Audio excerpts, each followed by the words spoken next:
வணக்கம். இது V55 மதிய நேர பிரதான செய்திகள். உங்களுடன் இணைந்து கொள்ளும் நான் ஹஸ்லி முனாஸ். இன்றைய விரிவான செய்திகளுக்கு செல்லும் முன் முதலில் தலைப்புச் செய்திகள்.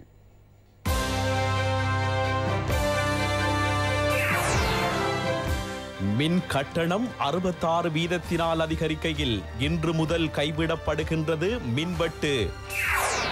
கட்டணம் செலுத்த முடியாதவர்களுக்கு வைப்புத் தொகையிலிருந்து நிவாரணம் வழங்குமாறு கோரிக்கை. மின் கட்டணத்தை மின்சாரம் தாக்குகையில் உணவுப் பொதி மற்றும் கொத்து ரொட்டியின் விலையும் அதிகரிப்பு. உள்ளூராட்சி மன்ற தேர்தலுக்கு நிதி கோரும் பேச்சுவார்த்தை ஆரம்பம். மேலும் 6 பொருட்களின் விலைகளை குறைத்தது சத்தோச. மனிதர்கள் மீது அளவு கடந்த அன்பு செலுத்தியவர் கொலை செய்யப்பட்டு இன்றுடன் 35 வருடங்கள். துருக்கியில் இடிபாடுகளுக்குள் இருந்து 9 நாட்களின் பின் உயிர் பிழைத்த 77 வயது பெண்.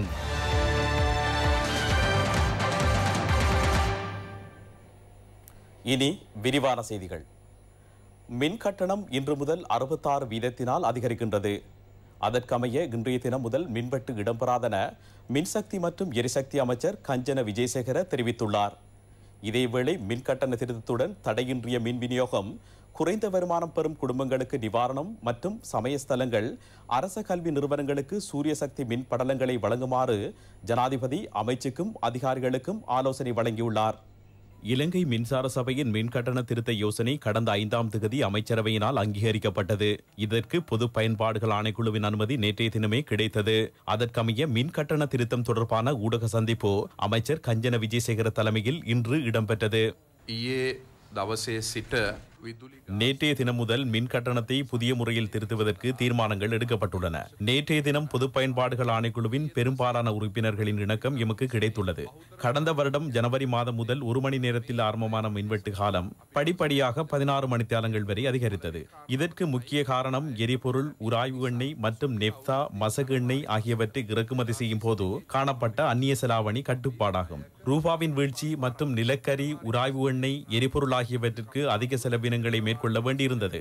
வங்கிகளில் கடன் வசதிகளை பெற்றுக்கொள்ள முடியாதிருந்தமை ஆகியன காணப்பட்டன. இதற்கு பிரதான காரணம் நீண்ட காலமாக ஒழுங்குபடுத்தும் நிறுவனங்களாக இருக்கலாம், அல்லது அதனோடு இணைந்த நிறுவனங்களாக இருக்கலாம், இருந்த அரசாங்கமாக இருக்கலாம். அவர்கள் நாட்டுக்கு தேவையான உற்பத்தி திட்டங்களை சரியாக முன்னெடுக்காமையாகும். அதேபோல் குறைந்த விலையில் மின் உற்பத்தியை மேற்கொள்ள தேவையான முயற்சிகளை மேற்கொள்ளாமை ஆகியவையும் இதற்கு காரணமாகும். நேற்றிரவு வேளை இந்த தகவல் கிடைக்கப்பெற்றதை அடுத்து ஜனாதிபதி எமக்கு சில ஆலோசனைகளை வழங்கினார். இன்றைய தினம் முதல் இந்நாட்டின் சகல மக்களுக்கும் தொடர் மின் விநியோகத்தை வழங்குமாறு அறிவுறுத்தினார். ලැබීම නිසා අද දවසේ ඉඳලා මේ රටේ සියලුම පුරවැසියන්ට අඛණ්ඩව විදුලිය ලබා දීමේ වැඩපිළිවෙල ක්‍රියාත්මක කරන්න කියලා. இதேவேளை இது குறித்து கருத்து வெளியிட்டுள்ள மின் பாவனையாளர்கள் சங்கம், மின் கட்டணம் அதிகரிக்கப்பட்டதனூடாக மின் பாவனையாளர்கள் கடுமையாக பாதிக்கப்படுவார்கள் என தெரிவித்துள்ளது. மின் இணைப்பு வழங்கப்படுகின்ற போது அறவிடப்படுகின்ற வைப்பு பணம் தற்போது 25 பில்லியன் எனவும், மின் கட்டணத்தை அதிகரிக்காது அந்த தொகையிலிருந்து நட்டத்தை ஈடு செய்யுமாறும் அவர்கள் கோரிக்கை விடுத்துள்ளனர். மின் இணைப்பை பெற்றுக்கொள்ளும் போது வைப்பு தொகையொன்றை பெற்றுக் கொள்கின்றனர். அந்த வைப்பு தொகை தற்போது 25 பில்லியனுக்கும் அதிகமாகும். இந்த வைப்பு தொகைக்கான வட்டியை பாவனையாளர்களுக்கு செலுத்துமாறு மின்சார சபை சட்டத்தின் 28வது சரத்தில் குறிப்பிடப்பட்டுள்ளது. 2019ஆம் ஆண்டு முதல் இந்த வட்டி எவருக்கும் செலுத்தப்படவில்லை. எனவே பொது பயன்பாடுகள் ஆணைக்குழுவுக்கு புதிதாக நியமனம் பெற்றுள்ள 2 உறுப்பினர்களும் அங்குள்ள சட்ட ஏற்பாடுகளை வாசித்து பாருங்கள் என கோருகின்றேன்.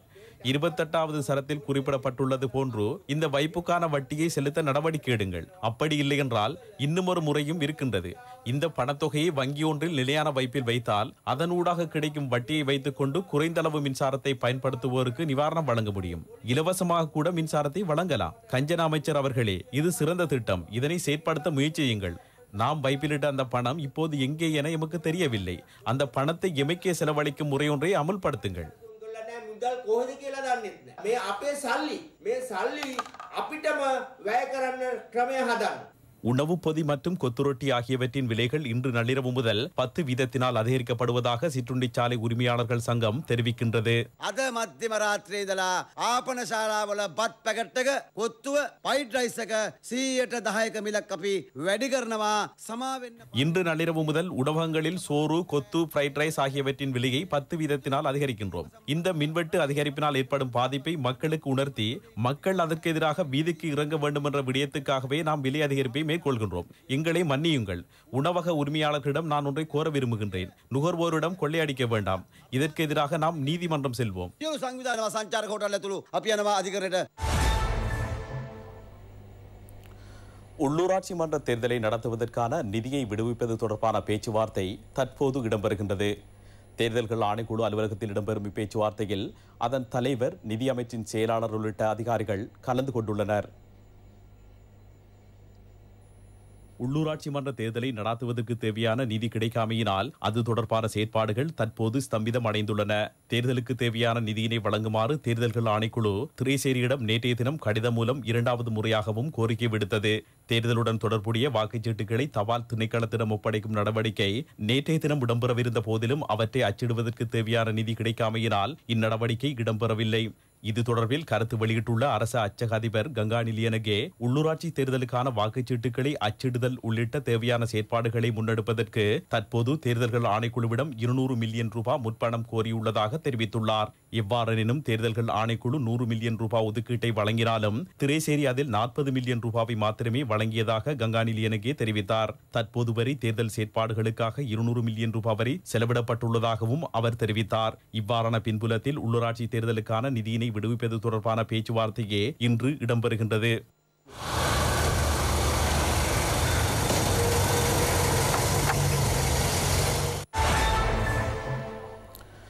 இலங்கையில் வருடம் ஒன்றில் 900 சிறுவர்கள் புற்று நோயாளர்களாக அடையாளம் காணப்படுவதாக சமூக வைத்திய நிபுணர் சுராஜ் பெரேரா தெரிவித்துள்ளார். சுகாதார மேம்பாட்டு பணியகத்தில் இன்று இடம்பெற்ற ஊடக சந்திப்பில் கலந்து கொண்ட போதே அவர் இதனை தெரிவித்தார். பிறப்பிலிருந்து 19 வயது வரையான பிரிவில் அடையாளம் காணப்படும் புற்றுநோய் சிறுவர் புற்றுநோய் என அடையாளப்படுத்தப்படும். உலகில் வருடம் ஒன்றுக்கு சாதாரணமாக 4 லட்சம் சிறுவர் புற்றுநோயாளர்கள் அடையாளம் காணப்படுகின்றனர். இலங்கையை பொறுத்தவரை 900 சிறுவர் தொற்றுநோயாளர்கள் அடையாளம் காணப்படுகின்றனர். 2020ஆம் ஆண்டை பார்க்கும்போது 472 ஆண் பிள்ளைகளும் 452 பெண் பிள்ளைகளும் புற்றுநோய்க்குள்ளாகியுள்ளதாக பதிவாகியுள்ளது. சிறுவர் புற்றுநோயில் உள்ள மகிழ்ச்சியான விடயம் என்னவென்றால் அவர்களுக்கு பூரணமான சிகிச்சை அளித்து புற்றுநோய் அற்றவர்களாக அவர்களை சமூகத்தில் ஒப்படைக்க முடியும். அவ்வாறு அநேகமானோர் புற்றுநோயிலிருந்து விடுதலை பெற்றுள்ளனர். வருடம் ஒன்றுக்கு சிறுவர் புற்றுநோயினால் 250 பேர் உயிரிழக்கின்றனர். இதனை நாம் இன்னும் குறைத்துக் கொள்ள வேண்டும்.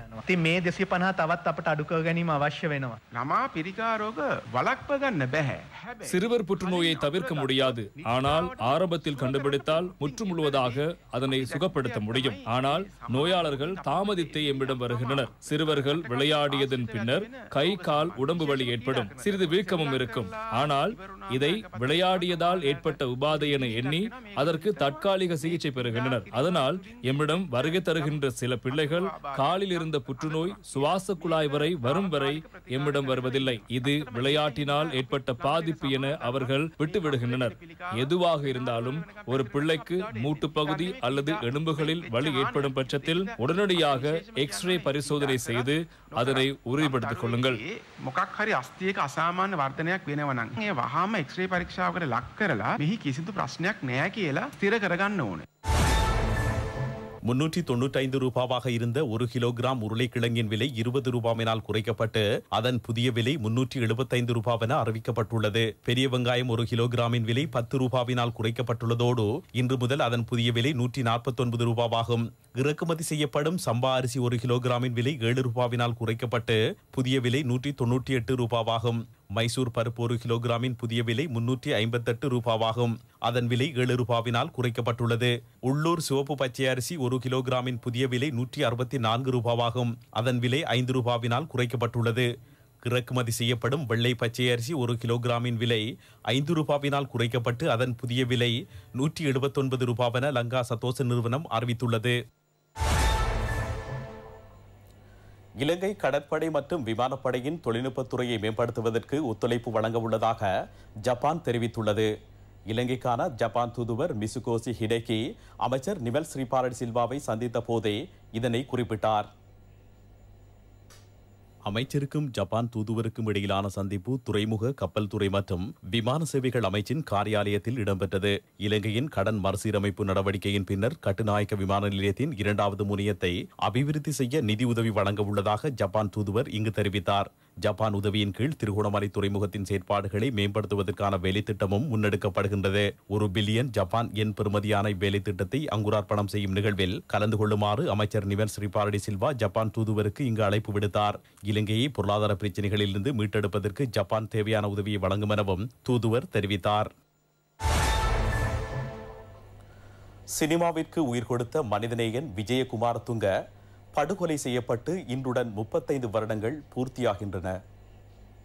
1945ஆம் ஆண்டு அக்டோபர் மாதம் 9ஆம் தேதி பிறந்த விஜயகுமாரதுங்க 1967ஆம் ஆண்டு ஹங்தானே கதாவ திரைப்படத்தினூடாக தனது கலை வாழ்வை ஆரம்பித்தார். වෙච්ච දේවල් ඔක්කොම ආරංචි ඇතිනේ. මිනිස්සු කියන සේරම සිද්ධ වුණේ අපි හින්දා කියලා. ඔය ඕන එකක් කියපු දෙයි. මම ටික දවසකට මෙහෙ යනවා. ඒත් ආයෙනවා. அன்றிலிருந்து சினிமா துறையில் சகலரையும் கவர்ந்த மிகச்சிறந்த நடிகராக வலம் வந்த விஜயகுமாரதுங்க பல விருதுகளையும் பெற்றார். நடிகர் மற்றும் பாடகராக 80களில் விஜயகுமாரதுங்க ரசிகர்கள் மத்தியில் மிக பிரபல்யம் மிக்கவராக திகழ்ந்தார்.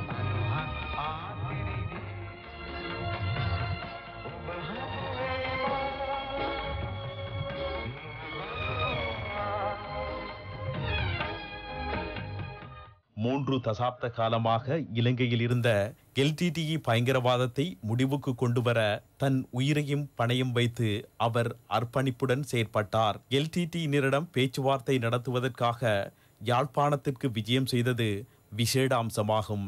தெற்கில் மாத்திரமன்றி வடக்கிலும் இளைஞர் யுவதிகள் விஜயகுமாரதுங்கவின் கைகளை பற்றி கொண்டனர். கொடியவனின் துப்பாக்கிச் சூட்டுக்கு இலக்காகி உயிரிழக்கும் வரை விஜயகுமாரதுங்க மக்கள் மீது அதீத அன்பு செலுத்தினார். அதன் காரணமாகவே இன்றும் அவர் இலங்கை மக்களின் இதயங்களில் வாழ்ந்து கொண்டிருக்கின்றார். அடுத்து விளையாட்டு செய்திகள்.